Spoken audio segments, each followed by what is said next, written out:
Quando você examina a Bíblia, ela examina você. Quando você perscruta a Bíblia, ela perscruta você.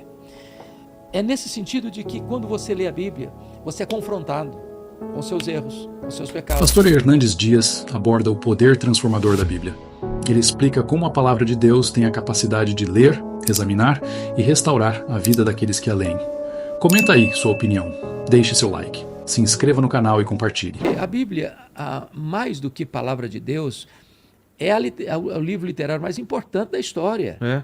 Se pelo simples fato de ser o mais divulgado, mais publicado, mais traduzido, mais espalhado, só por isso. E a parte histórica dela também, o que ela retrata, né? Retrata da história da humanidade, o pensamento humano, a história da redenção.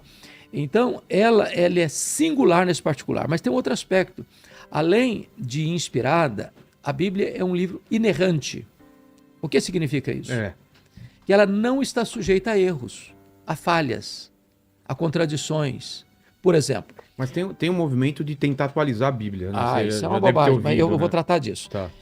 Veja bem, qualquer obra que você pegar, seja na área da ciência, seja na área da filosofia, da sociologia, da antropologia, ou de qualquer outra área da ciência, do saber humano, você escreve hoje, você vai ter outras pessoas que vão se opor no sentido de contrapor, no sentido de negar, no sentido de dizer não é bem assim, ou daqui a pouco você vai precisar atualizar esse conteúdo, porque ficou arcaico, ultrapassado, obsoleto. Normal. A Bíblia, ela não precisa ser atualizada nem ressignificada, porque ela não é nem nova nem velha, ela é eterna. Jesus disse que a Escritura não pode falhar. E Isaías 40 vai nos informar, versículo 8, que a palavra de Deus é eterna. Então, é curioso, eu estou expondo agora na igreja, lá em Pinheiros, o livro de Amós, na Escola Bíblica Dominical. E Amós viveu há 700 anos antes de Cristo. O relato que Amós faz, Vilela, da sociedade daquele tempo, é um retrato nu e cru do que está acontecendo hoje. Os dias mudaram, a população mudou, os valores morais mudaram, o entendimento de sociedade mudou, mas o homem é o mesmo, sujeito às mesmas paixões, aos mesmos pecados, às mesmas mazelas, às mesmas injustiças. E a palavra de Deus conta a história antes dela acontecer. A Bíblia, nesse sentido, eu estou dizendo, ela é inerrante. Ela não contém erro. Não contém falha. As aparentes contradições, elas são claramente esclarecidas quando você entende bem. Até do ponto de vista da ciência, há um cientista que disse o seguinte: a Bíblia corretamente interpretada, a ciência corretamente entendida jamais entrarão em choque, porque ambas têm o mesmo autor, que é Deus. Então a Bíblia escreve a história antes dela acontecer. Terceiro aspecto, ela é inspirada, ela é inerrante e, em terceiro aspecto, ela é infalível. O que significa isso? Significa que tudo aquilo que ela disse que iria acontecer, vai acontecer.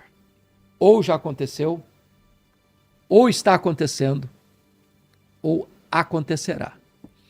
Não há previsão da Bíblia que diz, não, isso aqui acertou 80%. Não, se acertou 80% e falhou em 20%, não é palavra de Deus. Deus não pode falhar, porque Deus é eterno, ou seja, Deus está lá no futuro, no seu eterno agora. Ele está fora do tempo, né? Ele está fora do tempo, existe, além do tempo. Além do tempo. Para ele, um dia, 1000 anos é um dia. Então, ela é também infalível. Mas o que é importante afirmar ainda, nessa fase inicial, é que ela é poderosa. Ela é poderosa. Ela é espírito e vida. Essa palavra, na medida que você lê a Bíblia, estava brincando agora com ele, de dizer quantas vezes leu, a última vez que leu, quando você lê a Bíblia lê você. Como assim? Quando você examina a Bíblia, ela examina você.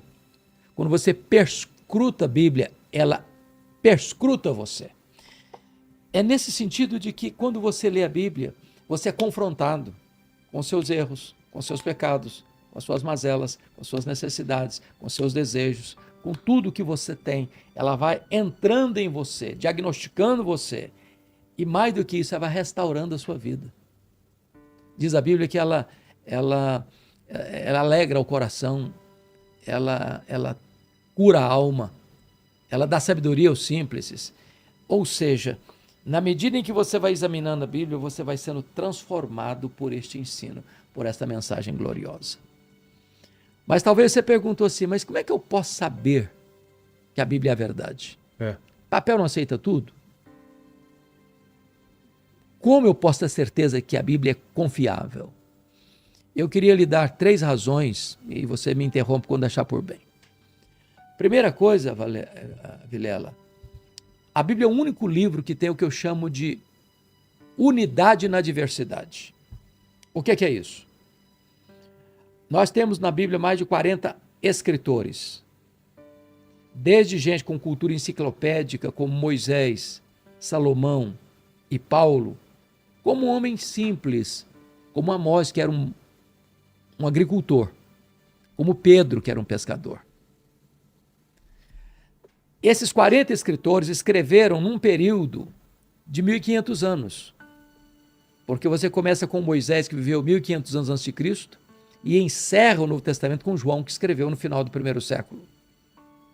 Portanto, você tem um período aí de 1.500 anos em que esses 40 escritores escreveram. Não há entre eles contradição. Não há entre eles choque de ideias.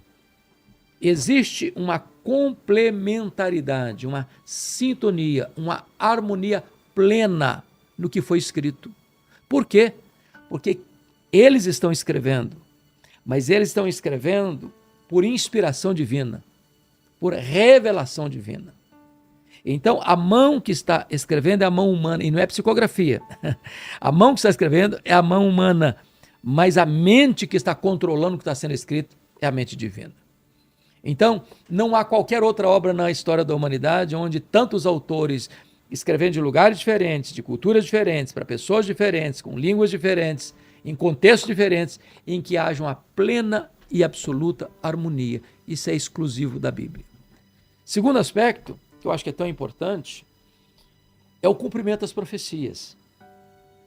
Profecia é aquilo que Deus falou antes do fato acontecer. Diz, vai acontecer. E dá detalhes de como vai acontecer. E tudo acontece rigorosamente como profetizado. Por exemplo, as profecias do Antigo Testamento, algumas ou a maioria se cumpriram no Novo Testamento, certo? Certo. E a gente sabe que essas coisas não foram escritas depois da vinda de Jesus, foram escritas antes. Temos provas disso? Temos provas disso. Porque seria fácil escrever depois que Cristo vem, porque aí a profecia já é fácil de você colocar uma profecia, ó, tá vendo, se realizou. Claro. Mas foram escritas antes mesmo? Por exemplo, você pega Isaías, profeta Isaías. O profeta Isaías viveu 700 anos antes de Cristo. Ele profetizou, no capítulo 7, 14 do seu livro, o nascimento virginal de Cristo. A virgem daria à luz a um filho. Bom, isso aconteceu lá no 1º século, como relatado em Lucas capítulo 2. Segundo, Miqueias, que viveu também no período do 7º século a.C., escreveu que o Messias, que Jesus, nasceria em Belém da Judéia. Conforme Mateus 2:1, ele nasceu em Belém da Judéia. Mas deixa eu só dar um dado importante isso aqui. Onde morava José e Maria? Moravam em Nazaré. Nazaré. Nazaré está a praticamente 200 quilômetros de Belém. Naquela época, 200 quilômetros era uma viagem. Hoje não, mas naquela época era uma fazer viagem. A pé ou em cima de um burrinho. No mínimo em cima de um burrinho, de um jumento. Pois bem, eles moravam lá, Maria estava grávida, já em estado adiantado de gravidez. Mas a profecia dizia que ele tinha que nascer em Belém da Judéia. O que acontece? Deus move o Império Romano. César Augusto resolve fazer um recenseamento em todo o Império. Por causa disso? Por causa dessa profecia? As razões dele poderiam ser as suas razões. Entretanto, esse movimento todo tinha um propósito atrás dos bastidores da história da redenção, que era deslocar José e Maria de Nazaré para Belém. Por quê? Porque todas as pessoas deviam recensear na sua cidade. E como José era um descendente de Davi, e como Davi nasceu em Belém, a casa do pão, o Messias, que é o pão da vida, deveria também nascer em Belém, a casa do pão. Para cumprir o quê? Uma profecia.